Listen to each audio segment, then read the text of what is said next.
This episode is brought to you by TaxAct. Don't do your taxes alone. Join TaxAct's National Admin Night. Admin nights are social gatherings for getting through your to-do list. So get ready for a night of fun, finding deductions, and filing taxes with TaxAct, where you can file your federal and state return for just $49 through April 8. Let's get together and get them over with. Visit taxact.com/admin-night for details. The holiday season is now upon us. The year is absolutely flying by, and the news never stops. That's why we at the DSR Network have expanded our programming to cover even more of the world's events. We hope you will consider supporting our work by becoming a member. Members enjoy an ad-free listening experience, bonus content for virtually all of our shows, an invitation to the member-only Slack community, and more.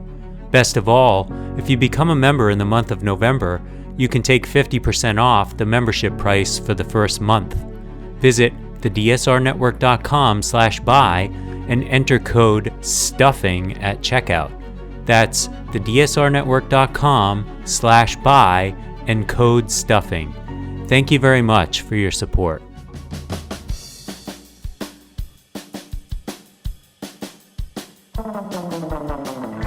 Welcome to The Secret Life of Cookies, where we try to solve the world's problems through the miracle of carbohydrates, one recipe at a time, with host Marissa Rothkopf and her dog, Bosco.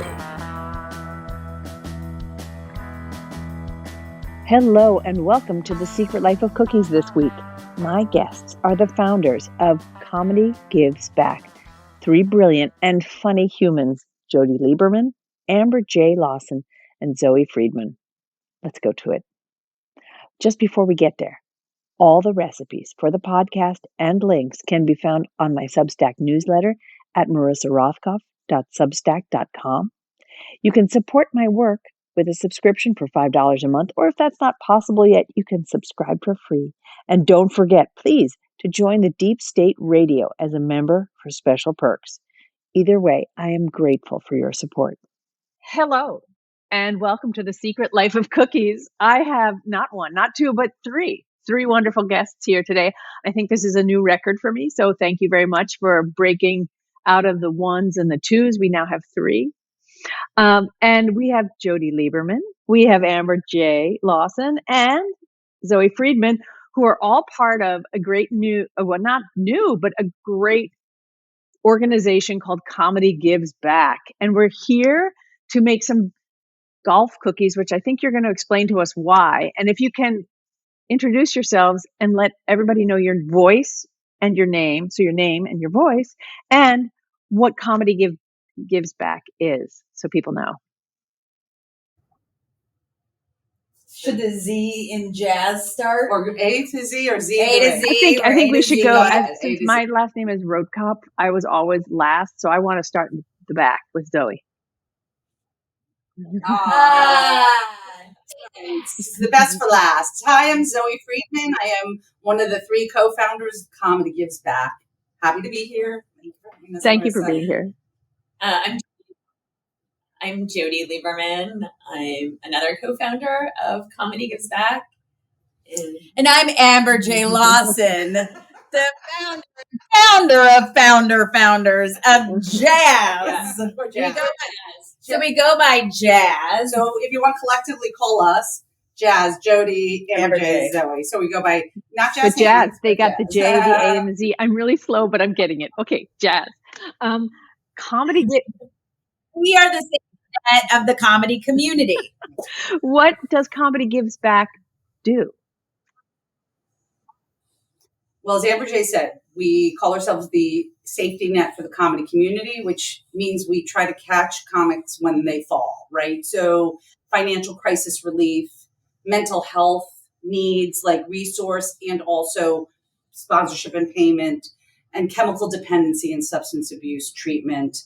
Again, resourcing as well as paying for comedians' substance abuse treatment. And we started 2011 with a vision to raise money and awareness for many different nonprofits using comedy.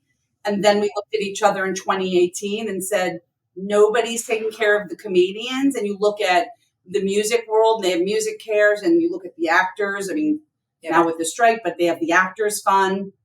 And comedians have no one. And here, just 3 of us have made our living in comedy on the backs of comedians. These comedians would say yes to and not get paid anything to do these fundraisers for us. And that was like this aha kind of, oh, we got to support the comedians, and it's our community. So, we say like everybody has a community to help the vulnerable in their community. And that's what we decided to do and put the stake in the ground in 2019 to only be sort of the first obstacle of pandemic, right? Like we weren't meant to be a pandemic relief organization. That's what we became. But we were an overnight sensation 10 years in the making, because in past iterations, one of the things we did was comedy, charity, and technology. And so we had been live streaming comedy events from around the world. Since 2011. Oh, wow. 11, yeah. So we were built for this. When the pandemic came, we did a digital telethon. Again, we never thought we would have to do it again. We did it as a fluke. We MacGyvered it like out of nothing. Like we had, it was really pretty incredible. And that's actually what's on the wall. Oh, and then in 2020 we had Laugh Aid, and we had 90 comedians, and we'll show you. You'll see that poster. We had 90 comedians show up to raise money for stand-up comedians specifically for themselves. So we had like Adam Sandler and Whitney Cummings and Burt Kreischer and Bob Saget, God rest his soul, and Gilbert Gottfried, Bill Burr, Ray Bergazzi. I mean, we had 90 comedians. It was an 8.5-hour extravaganza. It was hard to produce remotely. We were one of the early ones. We thought we had a rush because the pandemic gotta might be hurry. over. Yeah. Funny joke on Zoom fatigue. Zoom fatigue, right. So we did that, and we started giving out grants on April 5th, and we gave out over 1,000 pandemic relief grants to comedians. And then about a year ago, we returned to what our original vision is, which was much more aligned with like music care. So, hey, I'm a comedian. I'm struggling, whether that's like my car broke down and I'm on a big tour in the Northeast. And if I don't have my car, I can't get to my gigs. And we do the application process and we pay the mechanic, and we get them on the road, or I need mental health support. So whatever it is, we are we show up for the community. How do comedians learn about you? Like if I'm, just doing my stand up here in New Jersey somewhere, It's a really good question, because, and I know we'll giggle with this word penetration, because we are 12. Penetration in the community is actually a little bit harder than messaging. Penetration there's is so harder. Many comedians. Yeah. Thank you for yes-anding that, Marissa. Yes. And because we're like, Amber J and I live in LA, and Jodi lives in New York. We're all here in LA and wanted to be together for this one. We certainly, I think, have a good presence in these towns, but we are trying to build our comedy club network. So clubs in Indiana are communicating to their comedians that we have these programs. We just recently launched Comedy Gives Back HealthNet, which is a smart technology app-based supplement to insurance. It's not instead of. So comics in Cincinnati, they have a sore throat. Through this app, they can get to like a doctor within, telehealth within the hour, and get a prescription for whatever sent to the Cincinnati Rite Aid, and they're on their way to. So amazing with that. Here we want to give away 100 years of 100 comics for a year of this coverage. And we're working hard to try to penetrate, to say, come, we want to pay for a year of this, and same with pandemic relief, getting people. It was also interesting. Comics always said, I don't need it. Somebody else needs it more. They're and I think that's a combination of shame, right? Like, I don't want help. And we all need help, but we don't want to admit it. To like, a little low self-esteem, probably I'm not worthy, which definitely drives some comedians. And 3, maybe they didn't feel they're at that place yet. But it's like, even when comedians now apply for like not pandemic relief, for financial relief, they often like, I need help with 1 month's rent, because they're in the mentality that next month they could book the biggest job. They can hit it. Right. So that's the mentality. I was like, take 3 months. They can't think ahead, right? Like take 6 months, take 6 months so you can breathe a little bit easier, and you don't have to, because the idea is like to to prop you up so you could perform and continue to thrive and make money the way you're supposed to be making money. But that's how comics live. They live paycheck to paycheck, gig to gig, and that's their mentality. So we're here to kind of help them. And right. It's funny because, people have an idea of like comedians is there's a lot of like some self-loathing, some self-deprecation, but in the end, they're really very hopeful people, right? Something's going to come along and help me.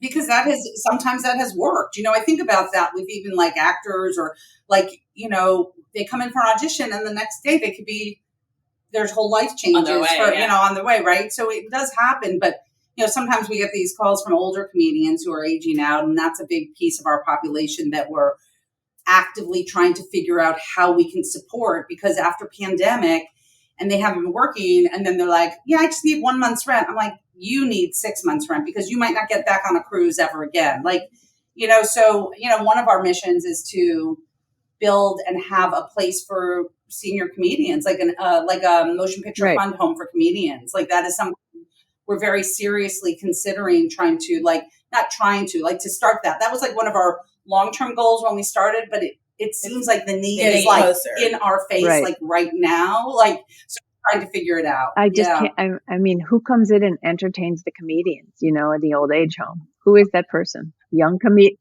Well, can you imagine what that would be like in that place? That would be like a joke off. I think you'd get you probably get the best quality of like nursing care there, because they'd be like, my job is just so much more entertaining than any place else. Well, we all have the highest moral or morale of nursing or whatever because they get to laugh or whatever, right? That would be nice. They're also they also are a pain in the butt. Yeah, but that comes with the territory anyway for like a lot of aging people and a lot of people who. Yeah. Anyway, she said, pointing at herself. We are here to not just talk about these important things, but to bake important things. I was tasked with creating something or coming up with a recipe that would work, because this weekend you guys are doing probably the least funny thing I could think of, which is a golf tournament. You're so right. And really, so people give money so they don't ever need to do a golf tournament again, please. Exactly. Thank you. Right here, I know this is private, but this is our last year. No, no, exactly. No. But I mean, like in the comedy world, like wouldn't like pickleball just be funnier? Like the name is funnier. But I'll tell you, when we started Marissa, it was pandemic, and that's why we did it. And a lot of comedians golf, and a lot of comedians golfed a lot during pandemic. So we tried to, and pickleball wasn't quite where it is now, right? And so we were like, what can we do to raise? And there's obviously, we like to lean into stuff that's already happening. A lot of comedians said, hey, we're doing, but really we don't golf. It's very male. It's very white. No matter how hard we try to change the face of it, it is what it is. And it's expensive, and it's taking the money we need to be putting into our programs to kind of prop up to produce a good tournament. Which is not our forte. Well, not only that, but it's not our model moving forward, right? The model is the comedians giving back. So and supporting the foundation, and that's what we're moving into. So we got it up and running, and now we're stepping into the next phase of it, our growth. Yeah, one of the visions we had is comedians or comedy clubs, right, to give a portion of their ticket sales or a portion of their tour back. And then, of course, that plan got laughed out because all clubs closed for close to a year and then they caught up and were building back. And comedians also, right, there was a time that they had to do make goods on their tours and stuff. But we have our first partner in crime in this tour and giving back proceeds. And gifting and tithing a significant amount that we actually, like, this fundraiser is on top of that. Last year, our second annual golf tournament was our fundraiser, and we were waiting for that. And then Bert Kreischer and the Fully Loaded Tour we're their philanthropic partner. And we just see that as the model going forward. It was our original vision. Hey, comedian X, you're on tour. Give a portion, give some proceeds, to back to it. These 1%ers, right? It's not dissimilar from what's happening in the country. The middle class comedians is disappearing. And there's this 1% who are huge monster arena tours. And that, and so that's what we're hoping they give back. That's our model. And that's what we hope going forward. So whatever we do fundraising is for fun and community and to be representative, but let the comics give back. Let them and let's make some golf ball cookies. Yeah. And then so we thought it was fun to do some golf related. Definitely. Baking. And I have to say, when you type into Google, I want to do some golf recipes, it's a lot of tweeness going on there. There are a lot of people molding white chocolate into, they're incredible looking, but making white chocolate, golf balls in molds with chocolate cake inside of them. But but no. Yeah. And even I didn't think we all wanted to sit here and paint white chocolate into molds, because really I'd rather be eating a cookie than doing that. Let's leave that to the influencers, not just not the food people. So for those of you at home, we're going to be cooking a little bit now. So we may cut in and out a little bit, but that's okay. You'll know that. I'm not cooking today because I had to mix my dough by hand with a wooden spoon, which is shocking because not only did my KitchenAid mixer, hey KitchenAid, I'm here. Not only did my KitchenAid mixer balk this morning and die in the face of having to mix butter, but so did my hand mixer. I've been cursed by some sort of baking sprite who thinks it's funny to do that to me. So baking sprites who are they're a little wicked. And one of them, I think, did something to the ball bearings in my KitchenAid. I'm looking over at my KitchenAid now, why? Why did you let me down? So once you've given money, everybody, to the Comedy Gives Back, if you can donate 50 cents, $1 to a new professional stand mixer, I'd appreciate it. Anyway. ComedyGivesBack.com think of how, truly, think about how comedians kind of kept us afloat. I know they kept me afloat when I was sitting on my couch for about 2 years with, during the lockdown. Today we're going to make what a lot of people know as Mexican wedding cookies, or curumbiere. Please, if you're Greek, don't hurt me for the way I just pronounced that. It's similar dough to vanilla kipfel. It's similar dough to a lot of these doughs, but it basically turns out a really nice, fluffy white cookie. And it's got butter and confectioner's sugar, which has cornstarch in it, which keeps it all tender and lovely. And it's flavored with lemon zest and cinnamon. And then we put pecans in it, which gives them a little bit of toothy nuttiness. We roll them into balls, and then we roll them in confectioner sugar once they come out of the oven, so they look all the white like a... Everyone. Thank you for being so prepared with that.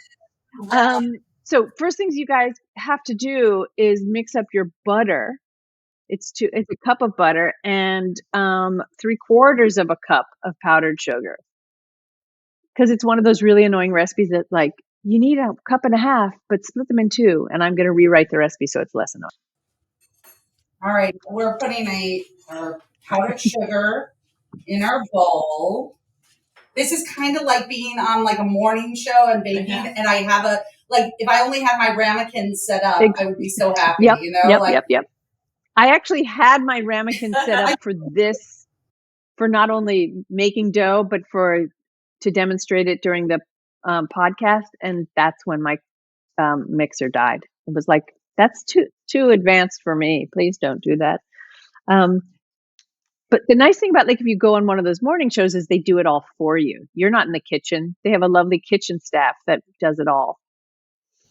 Yeah. Does all that. I also love on Zoom, which was a show I watched growing up. They had cooking segments. Hubby Frubend.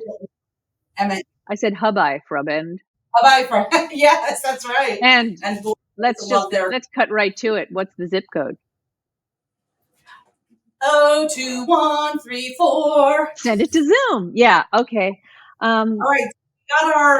We got our butter and our powdered sugar. We need our vanilla. Vanilla. Okay, And some Now let's lemon zest. lemon zest. You want Oh, to you zest want me it to up? zest? Mhm. Yeah. How much zesting am I doing? If you Well, we zested one lemon, you would be okay. Just so for the people at home who don't get the pleasure of watching this, everybody's helping. It's 3 people Yeah. working all together to make this happen. We are a good team. You are. It looks like you are a good team. It's a good example for everyone who wants to know how to run an organization. If you can bake together, It's that's So true, fun. right? We don't bake together much, but we do make meals sometimes together because we work together. But I will say the power of partnership, like we're all 3 so different and we come with different perspectives and we're very close. We're good friends first. And then, so it really, and it might not work if you're really good friends, but it does. We really complement each other in terms of our sort of skills and our kind of approach. So it's neat that way that we get to help, each other come up and be good. Okay. And you like cinnamon as much as cardamom? It's had either, but I have both. But cinnamon is good. I did cinnamon. Personally, I did cinnamon and lemon. But if you like cardamom, put cardamom in. You know what? I actually think the reason I just cleared out my cardamom. Actually, believe it or not, I think I actually emptied. Totally No, that's fine. fine. I'm totally fine with cinnamon. Cinnamon. Let's keep cinnamon. Okay. Just keep cinnamon. Keep it simple. So how much of the 3 of you who has done stand up? None. None of you. I'm a performer, but not. We all Was. work comedy. We all work. Producers, bookers, development. I was a development executive at Comedy Central and Warner Brothers in comedy. Like we've worked in comedy our entire lives. We go back almost, Zoe and I go back almost like 25, 30 years. Right. And Jay and us probably about almost 20. So we all have like a strong history of being friends and knowing each other and being in the comedy world. So we've grown up in jobs and many iterations. Have you ever been tempted to go on stage and do stand up? I have. And when I think and I have those thoughts, I give a call to my therapist instead. And it's kind of the same thing. It's one way out. It's an audience and you reveal stuff vulnerable and make a joke. No, So no, You try and entertain your therapist, don't you? Like my greatest like goal whenever I go to like a physician or my therapist is like my job is to make them laugh because then they like me. Yeah, right. So I'm a facilitator of emotional intelligence and I do speeches and facilitation around the world. And so I get to perform and be funny and create transformation. So I do it in a different way than I originally set out to. That's better than therapy then because you get actually paid to do it as opposed to my therapist gets like a free show. That's right. I'm the same and by the way, I think it developed early on when my mother was compulsively late. And I would the teachers would be waiting, with me, and I would kind of sing for my supper and try to entertain them, right. Because I felt guilty for being there. So yeah, we have our moments, but I think from being around it for so long and having such the utmost respect for how hard it is, I don't dare step on that stage. I mean, I have the reverence of what it is and how to do it, and I don't want to do it just for fun because it almost feels like it undermines it. Yeah, absolutely. It's like, no, actually, everybody can't be a comedian. It's actually a challenging, difficult thing to do, right? It's like, no, you can't write it. Like I've had when I worked at Nickelodeon, people would come to me and be like, "Oh, you write for kids? That must be so fun," and implying that it was easy. And I'm like, no, it's not actually. It's actually maybe even harder.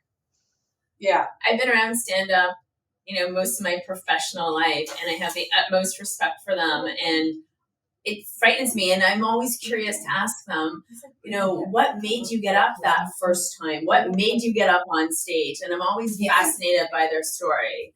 Like, let's get into, if you can, the mind of a comedian, because I think we all have I don't know, sort of ideas already about what it is to be a comedian. It's like, a lot of self-deprecation there, all sorts of protective mechanisms. But what makes a person get on stage and be willing to pour out their guts that way. I think childhood trauma. Well, Jodi represents comedians. Obviously, Zoe grew up with comedians. Mm-hmm. Zoe, explain to the audience who your parents were.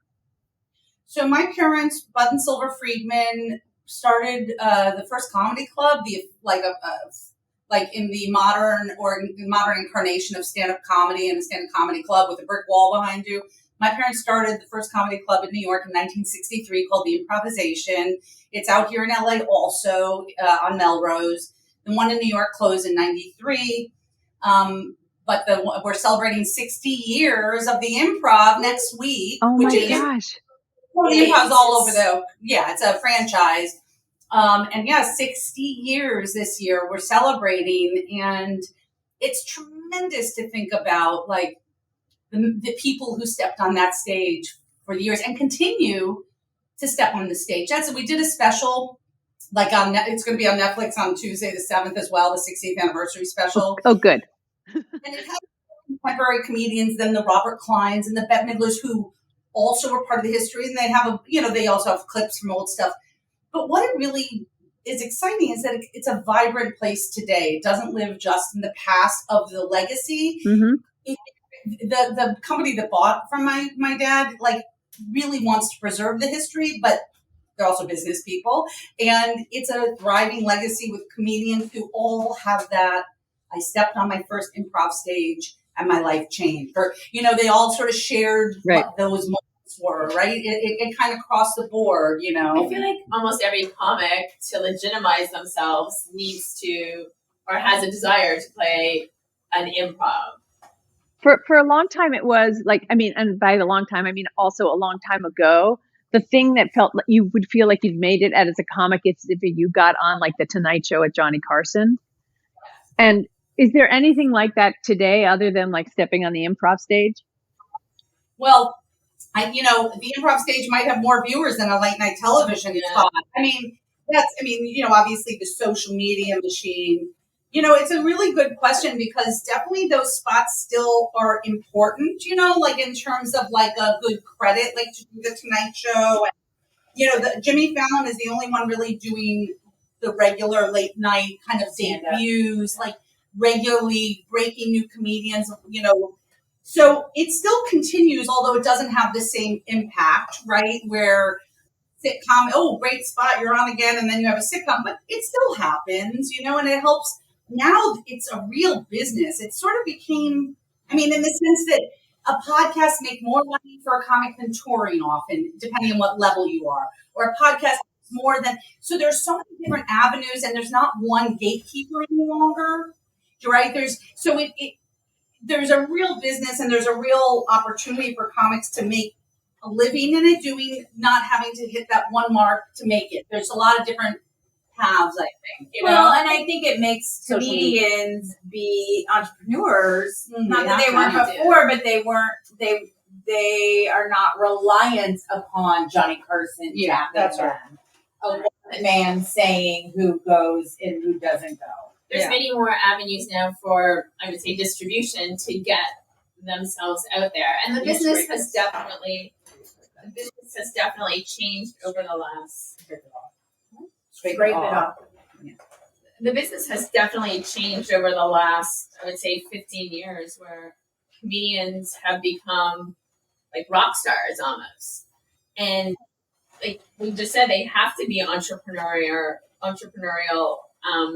in the sense they just can't go up and do their set at night, hope for that one spot on the Tonight Show to make their career. They have to always be doing things now with social media. They also have to just be out there. Yeah. But there's nothing better than that late night television debut, like still for a comedian. Yeah, like, it's a big deal. Like it's still fun to see, the Tonight Show posting like a Leslie Lau or these new comedians who are, breaking away and helping with build careers. But yeah, there's so many different ways. And it's become like a Uber business now. Oh, hi, kitty cat. Or is that a dog? No, this is my cat who is that big dog we saw before up on the counter. No, he did that once and never again. No, my cat is here to ensure, of course, health and safety rules are kept. Cat's OSHA. Yeah, my cat is, and knows all the he's very clean, everyone, and my cookies are never very hairy. It's interesting. The whole world for like creatives really has turned upside down. Yep. And there are days, I think, when all of us long for someone to take care of stuff for us. And instead, it's a lot more of like literally and not literally having to do a song and dance. I mean, I have to be an entrepreneur. I have to be a marketer. I have to do all these things. But do you see like the same number of people going into comedy, if you know what I mean? I don't even know if that's do we go into comedy? This episode is brought to you by Fandango. People say fans are too distracted these days, but the truth is, when a great movie hits the screen, you show up, you stay glued, invested, part of the story. And without fans like you, there'd be no cinema magic, no shared moments. So head to Fandango.com to get tickets, stream, or rent or buy top movies and series. Fandango loves fans. This episode is brought to you by Athletic Brewing Company. No matter how you do game day, on the couch, in the crowd, or manning the snack table, Athletic Brewing fits right in. With a full lineup of non-alcoholic beer styles, you can enjoy bold flavors all game long. No hangovers, no buzz, no subbing out for water in the second half. Stock the fridge for tip-off with a variety of non-alcoholic craft styles available at your local grocery store or online at athleticbrewing.com. Near beer, fit for all times. It's definitely increased. Like I feel now that it's a legitimate profession where before, when I was growing up, I didn't know anyone was going to be a stand-up comic. Now I literally have friends who have kids who they're like, Jodi, my daughter, my son want to be a comic. They want to go down to Saturday Night Live. They want to go on tour. They want to be like Amy Schumer. So I just think there's so many more comics today. And people are starting off really young. We were at a show last night where they were encouraging college students to go out and do stand-up. But that's even people who think about doing it live. Like a lot of people, I mean, Bo Burnham was way ahead of the game that he was doing things from his bedroom back in 2014 or whatever. Whereas now comedians like who start on social media don't necessarily, they can't step in a club all the time either. Like it's a different skill. But teenagers are like just putting comedy out there, on TikTok and. Yep. It's a whole different way to come up, but it's a way, I mean, as long as they work on, because stand-up in its ultimate and its purest is in person, on a stage, with a microphone and an audience, tribalizing together to have that shared common experience.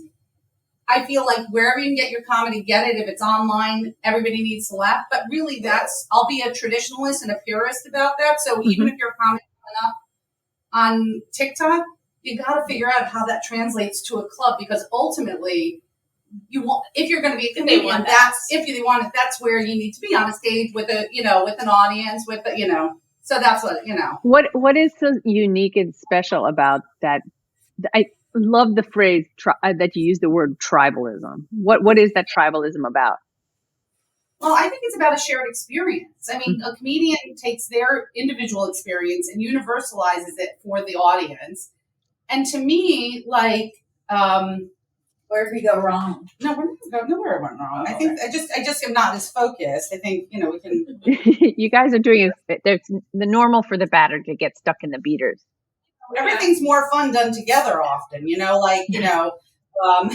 so I think that shared experience of, we never know what can happen. And, the live experience is a very different thing and an important one to the art form of stand-up I think that, I like to tribalize during comedy, because also if I don't find somebody funny on the stage and you're at a showcase kind of club, if you don't like the ones on, I like watching the audience get off laughing on the person, even if I might not find it funny, and I wait till the next one. Like maybe I've missed the wave of the setup of the joke, and I was in the bathroom. I'm like, I'm just going to enjoy other people enjoying it. Like that's fun too. Like, and that comes from someone who gets to see a lot of comedy, so I can I can float off some nights because I can go back the next night for not, big cover charge, That's it.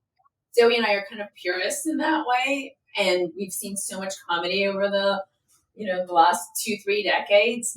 And now, everybody, anyone can watch stand-up comedy on Netflix, and it's such a big deal to get a Netflix special. But for me, I don't like watching it on TV. I love being in a club with other people, sitting uncomfortably on a chair. Oh my God, Marissa, we went to a show last night. Yeah. That had a room that was big, like smaller than my kitchen. Yeah. I mean, it was great. It was great. It was a great show because it was like really fun, but it was hot and it was uncomfortable. And I get it. If I paid for those seats, I might be a little pissed. But then you have to like settle in. This is my, settle and go, I'm here. I'm now. Sort of like in yoga, if I have a substitute, I'm like, I'm here. If now, just fucking sit in, and then had a great time, right? Like decided not to let the guy who was kind of touching my arm too close next to me, bother me. I love that experience because it's that communal experience of everybody, laughing together. And it's great. It's, so for me, I really enjoy that live experience. And I think stand-up really is about that. And yet Netflix and their specials, that does more for a comedian's career because somebody in Indiana can see it. Somebody in another country can see it. And then comics can hit those, targets, right, for touring and stuff. But yeah, for me, I'll watch the special because I want to keep up and be in the zeitgeist and kind of try to have, see what's out there. Because sometimes I don't know somebody's act and I'm pleasantly surprised or not. And then, I do prefer the purists like live and what happens now? Okay, so she's going to make you're going to make a noise now by ripping the parchment paper. Yeah. Ready? Oh, and then we're going to put it on the pan and then everyone can help now, kids. It's like preschool. And you're going to grab a ball of dough about the size of, you can make it like the size of a golf ball. Okay. And roll it to make it as perfect a sphere as you can between your palms like this. Hold on. We're washing our hands so we could do this. Hold on 1 second. I'm not watching. I'm washing, but not watching. Hold on. As my hands get dirtier, the cat gets closer, waiting. Like, can I steal some? When I was doing yoga, at home during the pandemic, like every time I would lay down, my dog, that puppy would sit on my head, be under my downward dog, like wherever the most crucial kind of place I need. I've had my cat crawl into my shirt because if you're on all fours, your shirt hangs down. Oh, that looks nice. And then roll it. Nice. Just the ball? Just roll it into a ball and then put it on the baking sheet. It's that easy, people. It's that easy. And I hope everyone at home makes these and you can put your own spices in them and make them as yummy as you want. Let me ask you, are you... That's small? That's how great. big? Yeah, that's great. Okay. We should have had a bake-along with actually people from the audience who listen. That would have been fun. Exactly. Stand-up comedy and baking, which is really basically the idea behind this show, that and politics. So do you think you're the first people to laugh at a show or do you reserve and wait for other people? Oh, I'll laugh by myself. Like, yeah. Oh, do I need to be indicated by the audience? No, I mean, like, do you think you get it before other people? or are you more judgmental and you sit back and you're like, try and impress me? I will say that for the amount of stand-up comedy that I've seen in my life, I am incredibly unjaded and not waiting for that. Like, I love to laugh and I will, like, if I'm there, like I said, like, I'm not going to waste a substitute yoga. Like, I will laugh and I will, laugh. Yeah, I don't think I get it ahead of time just because I've heard a lot. If a good comic is a good comic, they're magicians, they don't show their, I think you need more space between your balls. So, yeah. She's judging our balls, though. I know. How are your balls? She's judging our space. Well, I think they're too, no, yeah, they have to be. They should be about 2 inches apart. They won't spread too much. They're small. They don't spread out. They're not like men and their balls on the subway. Good one, Marissa. Thank you. Look at what a man I am.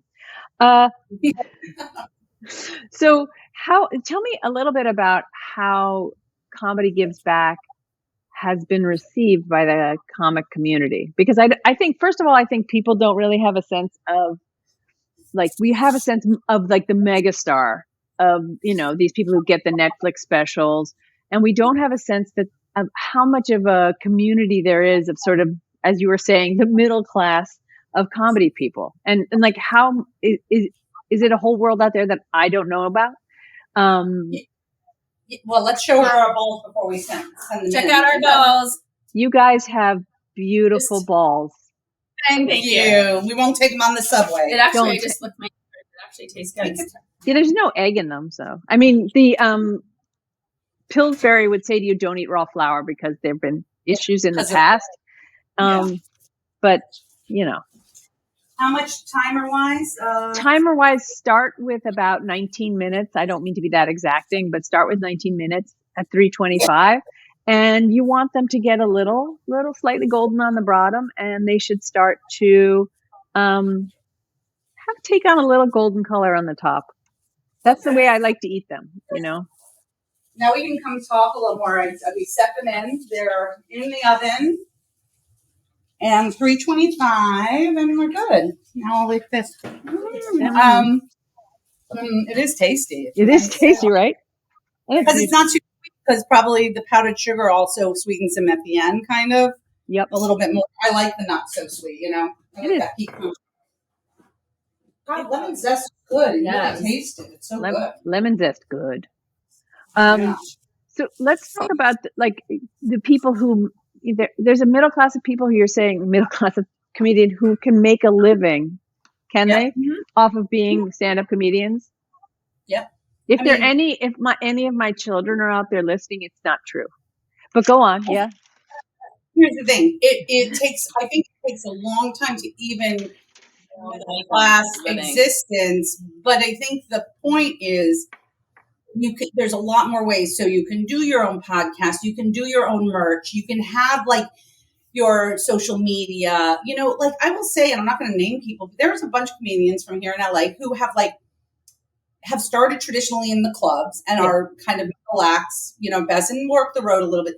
And they've taken to social media, and now they've gotten their numbers up and they're getting booked more. Let's hope they work their comedy as much to meet that. But these are comedians who are getting work because they have 1 million people. Doesn't mean they're going to be so funny, but really where they're, so there's a way, but it takes a lot of, even for the middle class existence, it takes a lot of work, and you got to be really in, I think the thing about you have to be committed. It is not an easy road, right? But there's a road for sure. And I would say it's a kinder road than it used to be. Interesting. There's more space. It's not right. There's more. It's not 5 spots and that's it. So there's also different pathways. Well, that's why, right? That's why I think this changes. It's not just, hey, there's 5 spots on Carson every year, or Letterman, or there still is, but now they can go. There's other ways. Netflix, that's right. And there's TikTok now, and like Zoe said, people are really drawing an audience off of social media. So I think that there, although there is this one, so, and I don't know so much about the economics of the middle class comedy, but Al Madrigal made that point even on Laugh Aid years ago about this middle class being reflective of the comedy middle class, and we see it, especially as this 1% of comedians just kind of, and the business becomes an Uber industry, right? Bert Kreischer is an Uber industry on his own, and Dave Chappelle, and these tours are monstrous, and so we just hope that you don't mean class, Uber as in a gig economy. No, as in a super its own thing. It's not just a business. Mega. It's mega. Yeah, that's a good clarification. Thank you. But also the middle class. But it is a gig economy. That's why I wanted to clarify that. It is kind of like Uber, because they're doing gig by gig by gig by gig. And that's why our health net, it works. It's meant for gig economies. Yeah. So whether you're, a comedian on social media or anywhere else for that matter, or you work in the clubs, this supports, it fills in that gap. Just talking about the middle class now, there are so many comedy clubs, and when they get to a certain level, now it's acceptable. Comics 20, 30 years ago didn't play arenas, didn't play theaters, and now they do. So there's that, that level of That's like being what a I'm talking comedy about, yeah. club comic, and then there's like jumping to that next level. And for the comedy clubs, they put a lot of effort into building those clients up, and then all of a sudden they go and they jump to a theater because they want to do one show, with 2,000 people or 5,000 people, as opposed to 8 shows over a weekend and making half the money. Right. And I guess I was thinking about it.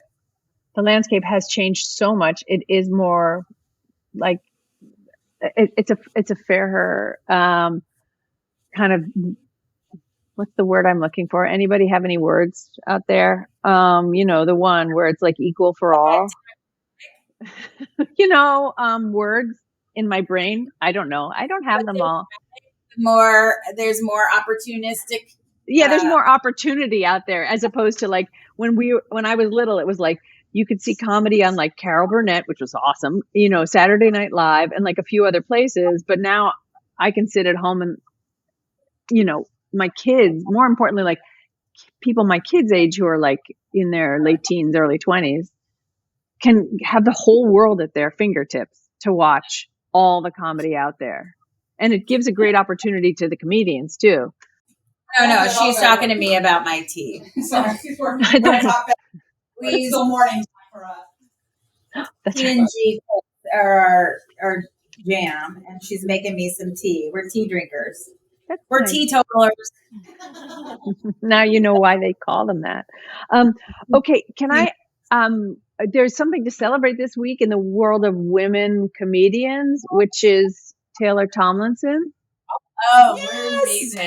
Amazing. That is a great announcement because you realize when you see an announcement like that and your body sort of like feels like, what's different? Oh, right. A woman is going to be a host of a late night show here. Like you go, the fact that that's still like new information, it makes my body feel kind of weird and tingly. Like there's something new happening, that visceral. And you go like, what? That shouldn't be in 2023, but it is. And she's awesome. She's the great. Real deal, man. We're so happy. Yeah. We've known her for a long time.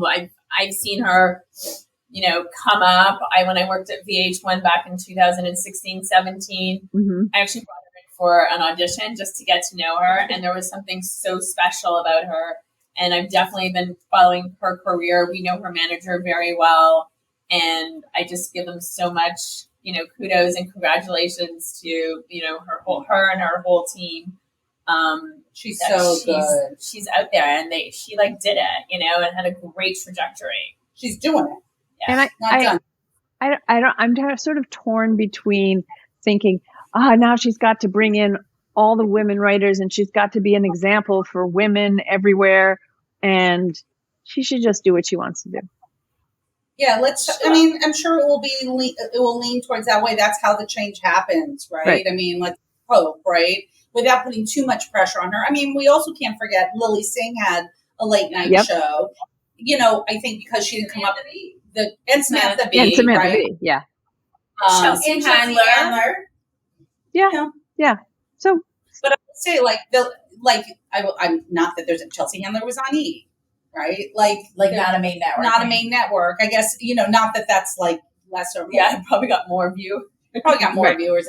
That certainly was, that Chelsea show was the show that Chelsea kind of created a marketplace for comedians. She broke a lot of comedians were able to book and sell out. That was like one of the biggest shifts kind of, because it wasn't like a show that's like shot it wasn't a daily show like stand up, but that show. That show helped a lot of comics. And I feel right now, hopefully with this At Midnight and this new incarnation of it will lend itself to that model also of breaking comedians and having comedians do things that's not necessarily their 5-minute, 7-minute, 10-minute act, but them just being funny. So I'm actually, as somebody in the business on the other side of it who represents comics, I'm actually looking forward to it, to have something else to, my comics to be on, to gain that following and that audience.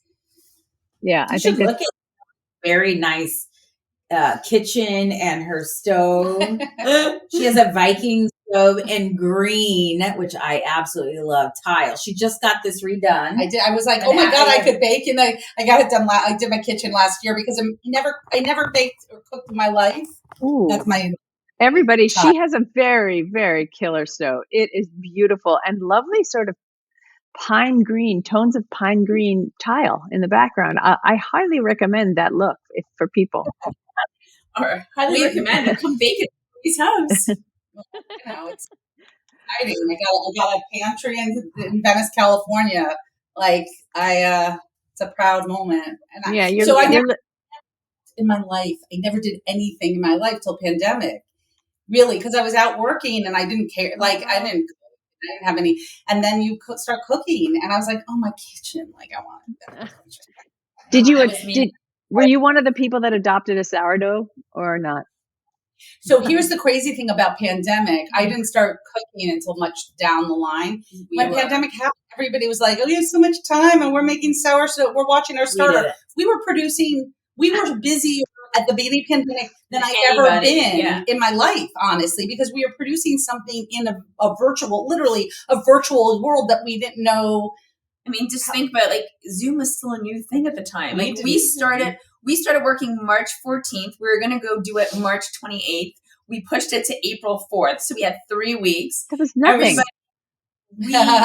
And we had, like we said before, 90 comics that we had to coordinate. Oh, it was crazy. And we were so busy. And I looked at everybody with their fucking sourdough starter, and I was working doing their closets. And it's like, oh my God, I haven't stopped. And we would get up in the morning. We were basically producing a festival. Yeah.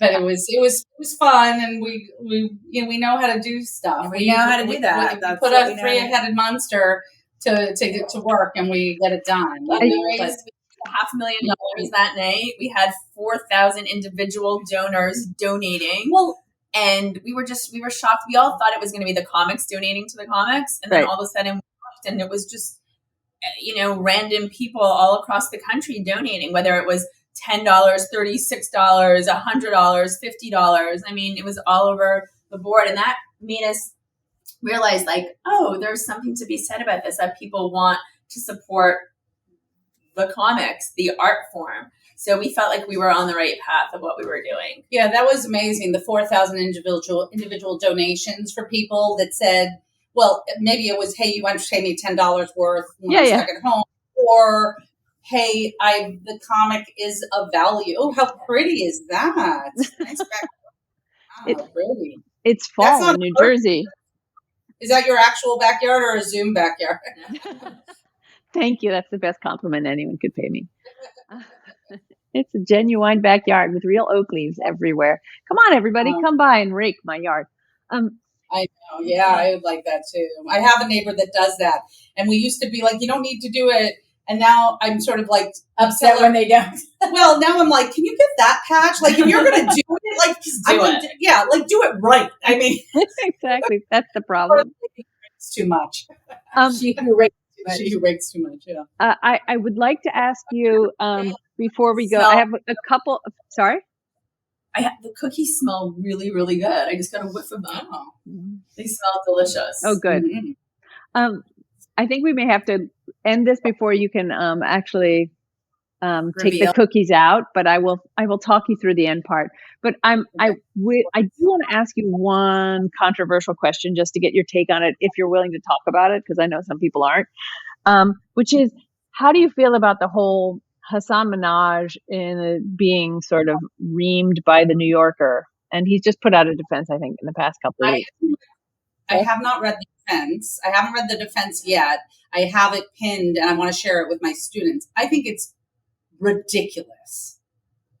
What happened? Yes. So talk about it. Well, I think comedian, and I understand there's nuance to everything. And I understand he had a role as a piece of the Daily Show to be a truth teller, which I believe the role of comedian is about reflective and mirror of the society. And so there is some expectation of truth, but they're comedians and they're making Stories. jokes. Yeah. Right. And I can't even believe that this is even a piece of the conversation. That's how I feel about it. It's like, this is what it's become. We have to, what? I think it's ridiculous. I don't know how we haven't talked about it really. I'm not sure how my partners feel, but I'll just say this is what pops into my head is that Caroline Ray was on Kelly and Mark this week or last week promoting her show. Caroline Ray's on our comedy board. We're a big fan. And she was talking about a story about Ricky Martin being on her flight. What do you think the percentage of Ricky Martin being on her flight was? Like, you mean what the percentage of the truth is? Yeah. Zero. Zero. Yeah. Like, did that happen exactly as she's telling the story? Oh, No, it's a funny story. That's what comedy is. Right. The fact that they have this whole big, issue over it, I feel like I really need to go back and read it. But to me, it's just like, that's what comedy is. They're telling something. They're probably exaggerating. They're making it funny. Right. They're trying to really, hit a crowd and put themselves out there. But they're making it funny. Like, we know not everything people are saying is the truth. Well, every comedy movie isn't based on a true story. One of the things Hassan Minaj said in his defense was he talked through how he got to white powder was, he got a package with white powder in it and it fell on his daughter's head and they spent all this time in the AR and whatever. Well, he said, the powder didn't actually fall on her head, but I did get some. It did fall out of an envelope. And then my wife was like, but what if she was in the room? What if it impacted her? What if it affected her? And that concerned us. So we wanted to have her seen. It didn't happen exactly as he told the story, but it inspired, a humorous way almost to talk about, a lighter way to talk about something that's awful. It inspired a bit, and he was able to talk about it and get something out there about, something in society. But most comics aren't 100% truthful. Well, but that's not I call him a truth teller.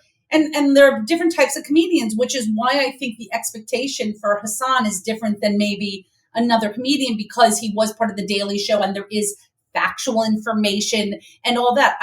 I'm not saying that should be applied to him, but I say comics are truth tellers, right, as their role to make light of something in society. But that doesn't mean they have to, it's not, the joke doesn't have to be true. They're not fact checkers. They're holding them. They're not presidential candidates. Well, right. Let's talk about lying. Should we worry about that more, maybe? And the thing that struck me as when I listened to his defense of himself was, Rodney Dangerfield didn't really want you to take his wife. No, or have respect. That was it. Right. Right. Yeah. Yeah. It was like, nobody was like, he wants you to take his wife. He's saying, please, even, and I feel like we sort of lost touch with humor for the sake of, or what humor is very capable of doing. Difficult subjects delivered with some lightness, because have you looked around us? Things are really shitty. Yeah. Right. Yeah. Comics. And it also ties into the freedom of speech piece of it and what the role is. And, Lenny Bruce and comics should have, we are not, and I think the bigger conversation about truth in our world, that truth is also relative, by somebody bringing this up and putting that on a comedian undermines the conversation about what we should be having about truth being relative now. And that it's not the comedian's role. It is not, but it is our politicians and our government and the media outlets to be truthful and to give us not misinformation. It is not the role of comedian. No. How boring if that was.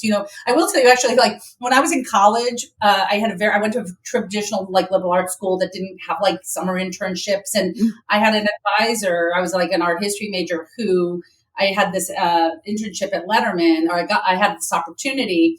And he kind of made it in my record so I could do it. But he watched the show. He was an artist. And he goes, you know what I like about that show? that it's information and jokes. Like Dave will go, there's a taxi strike today, and 300 taxi drivers on strike. Fact, information, and then the joke. And so there's truth to it or whatever. But I never thought about comedy that way, like somebody giving you an information, but you don't go to them for your information. Yeah. So I love that was kind of my teachers, my professors, our timer thing. That's our timer. Yeah, that was the timer. So anyway, I think that's funny that he said, information and then a joke. It's not. How's it looking? They look like, I think they look great. They're a little brown around the edges. I think they need a little time. Give them a little time. Maybe 25 minutes, 24 minutes. Yeah, a little golden. They're not golden. I want a little golden. Yeah, that's a good idea.